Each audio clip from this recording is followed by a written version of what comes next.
मोदी सरकार और भारतीय जनता पार्टी प्रतिशोध की आग में धधक रही है, जल रही है। मोदी सरकार और भारतीय जनता पार्टी दो वर्गों से बदला ले रही है। पहला किसान वर्ग और दूसरा दलित और पिछड़े। 380 दिन से अधिक लाखों किसान दिल्ली की त्योड़ी पर न्याय मांगते रहे। 700 किसानों ने कुर्बानी दी, पर देश के प्रधानमंत्री माननीय नरेंद्र मोदी जी उनको उन किसानों से मिलकर उनके आंसू पोंछने का समय नहीं मिला। आखिर में जब किसान ने वोट की चोट से उपचुनाव में हराया तो काले कानून वापस हुए और अब दलित और पिछड़ों से प्रतिशोध लिया जा रहा है। उत्तर प्रदेश में जो हुआ, जिस प्रकार से दलितों और पिछड़ों ने भारतीय जनता पार्टी को नकारा, जिस प्रकार से पंजाब में, उत्तराखंड में दलितों और पिछड़ों ने नकारा, जिस प्रकार से हार सामने दिख रही है, क्योंकि देश के किसान, देश के गरीब, देश के दलित, देश के पिछड़े ने भारतीय जनता पार्टी को बाहर का रास्ता दिखाने का निर्णय कर लिया, तो वैसे वैसे ही भारतीय जनता पार्टी का दलितों पर, पिछड़ों पर, किसानों पर हमला बढ़ता जा रहा है।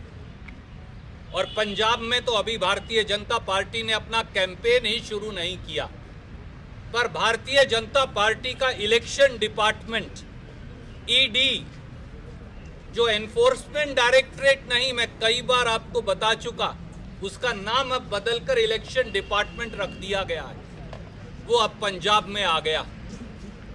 आज जिस प्रकार से राजनीतिक बेईमानी की प्रकाष्ठा हुई, राजनीतिक बदले की प्रकाष्ठा हुई, हिंदुस्तान के इकलौते दलित गरीब मुख्यमंत्री से बदला लेने के लिए प्रधानमंत्री मोदी जी और भारतीय जनता पार्टी के लोगों ने अब इलेक्शन डिपार्टमेंट, ईडी को पंजाब भेज दिया।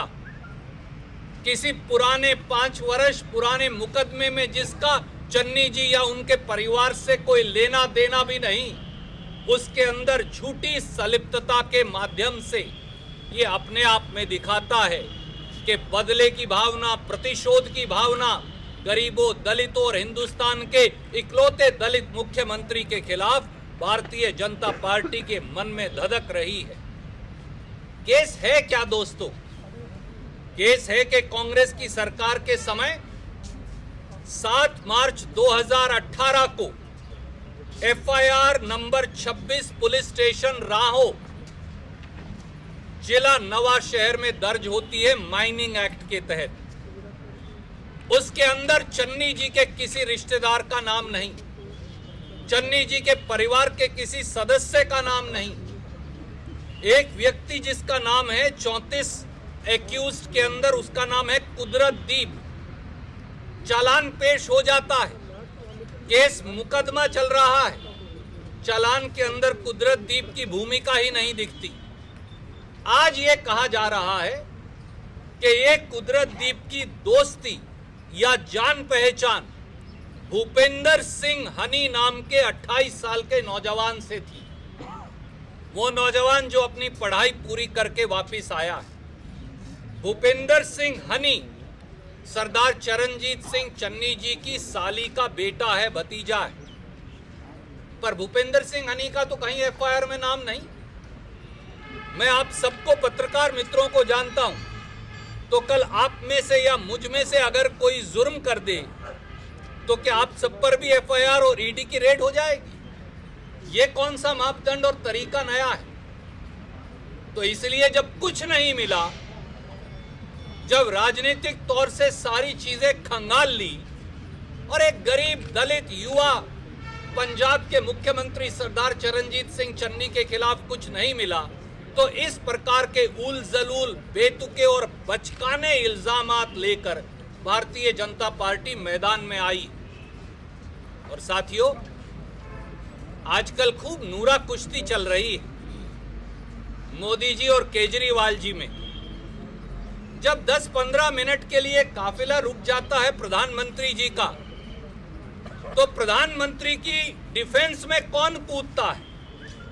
अरविंद केजरीवाल जी महोदय सबसे पहले चन्नी साहब और उनकी सरकार पर हमलावर हो जाते हैं।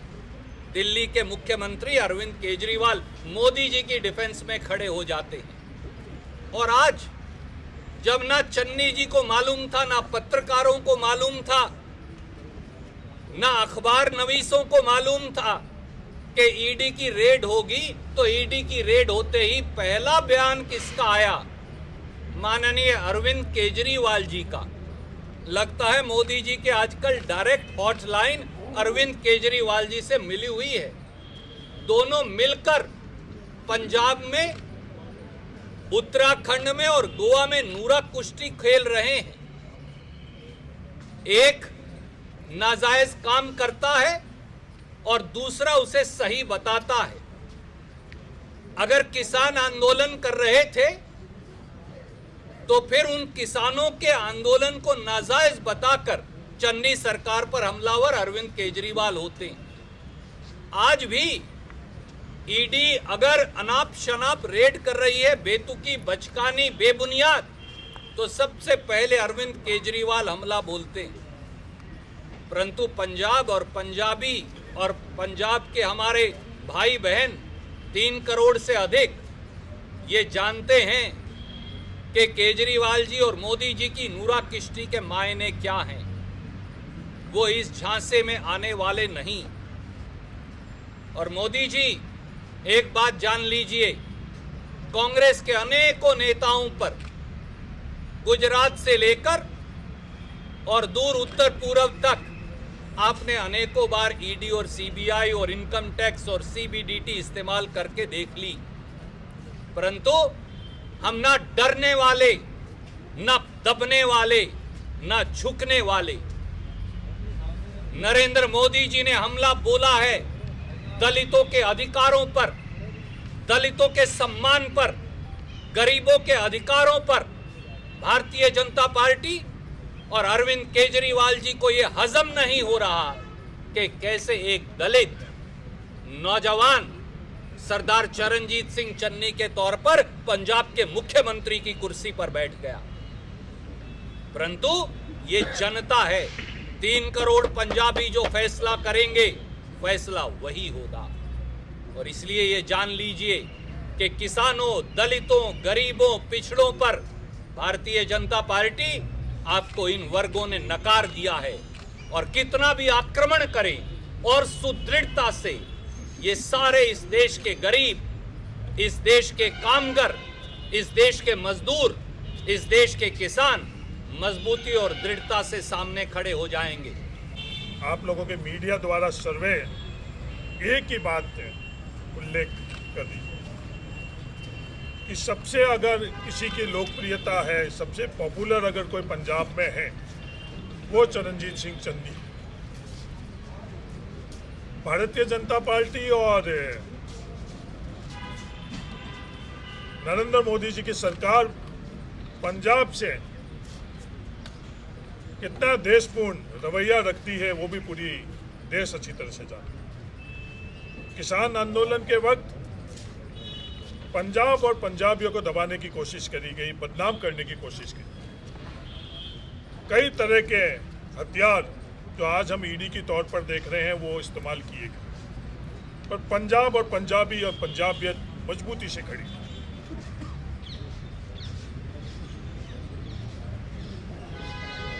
भारतीय जनता पार्टी भूल कर रही है। ये कैप्टन अमरिंदर सिंह जी नहीं है, ये चरणजीत सिंह चन्नी है।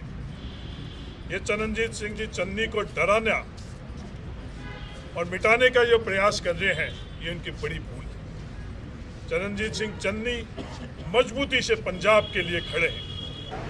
पंजाब के मुख्यमंत्री चरणजीत सिंह चन्नी के परिवार के सदस्यों पर ईडी की रेड पर कांग्रेस पार्टी ने कड़ा ऐतराज जताया है।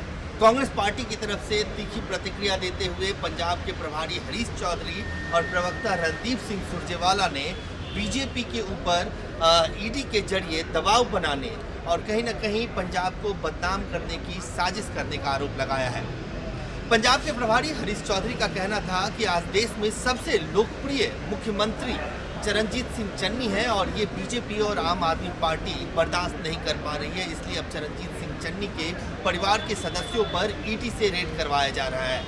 साथ ही हरीश चौधरी का ये भी कहना था कि 111 दिन की सरकार चलाने वाले चन्नी से बीजेपी बौखला गई है। जिस तरह से उन्होंने काम किया है उसको लेकर उनकी लोकप्रियता आज वो सबसे चरम पे है, शिखर पे है। रणदीप सुरजेवाला का कहना था कि पहले किसान आंदोलन के जरिए पंजाब को बदनाम करने की साजिश की गई और अब देश के एकमात्र दलित मुख्यमंत्री चरणजीत सिंह चन्नी को टारगेट करके कहीं न कहीं बीजेपी और आम आदमी पार्टी दोनों इस साजिश में शामिल हैं, लेकिन इसका जवाब पंजाब के लोग देंगे। कैमरामैन आकाश के साथ अजय झा, दैनिक सवेरा दिल्ली। अलीशा बेगम, ना कोई चैलेंज ना कोई इनाम, सिर्फ काम को सलाम। वशीकरण करवाना हो या तुड़वाना हो, प्यार में धोखा, शादी के लिए माँ बाप का ना मानना, काम वही जो सर चढ़कर बोले, इधर उधर ना भटके। दुआ भी तकदीर बदल सकती है, सोचने से नहीं फोन करने से दुख दूर होंगे। झूठे और मीठे बनकर लूटने वालों से सावधान, हर समस्या का समाधान 3 दिनों में किया जाता है। अगर आपकी किस्मत में लॉटरी है तो इसे कैसे हासिल करें? सुपर स्पेशलिस्ट, पति पत्नी में अनबन, प्रेम विवाह, नौकरी, कारोबार में रुकावट, कोर्ट केस, तलाक केस, सौतन दुश्मन से छुटकारा, लॉटरी, सट्टा नंबर, वशीकरण करवाना या तुड़वाना, बीमारी में दवा ना लगना। अलीशा बेगम। वर्ल्ड फेमस बाबा सलीम खान 21 बार गोल्ड मेडलिस्ट। सारियां थमा तो निराश होते मायूस होने वाले, एक बार फोन जरूर करो, जिਵੇਂ चाहोगे ओमे होएगा। It's my promise, immediately result, open challenge. इल्मा दे माहिर A to Z समस्यावां दा फोन ते घर बैठे करवाओ हल। वशीकरण ते मुठ करनी, लव मैरिज, सौतन ते दुश्मन तो छुटकारा, पक्का काम पक्का हल, 101% गारंटी, अष्टाम पेपर समेत। सब तो पहला काम करन दा वादा, नौकरी, प्रमोशन, कारोबार च परेशानी, घर च झगड़ा, कोर्ट केस, तलाक, प्रॉपर्टी झगड़ा, पति पत्नी च अनबन, जादू टोना, मनमोहनी वशीकरण करवाओ जा तुड़वाओ, रुस्से नु मनाना। हुणे कॉल करो बाबा सलीम खान 98 199 37 467।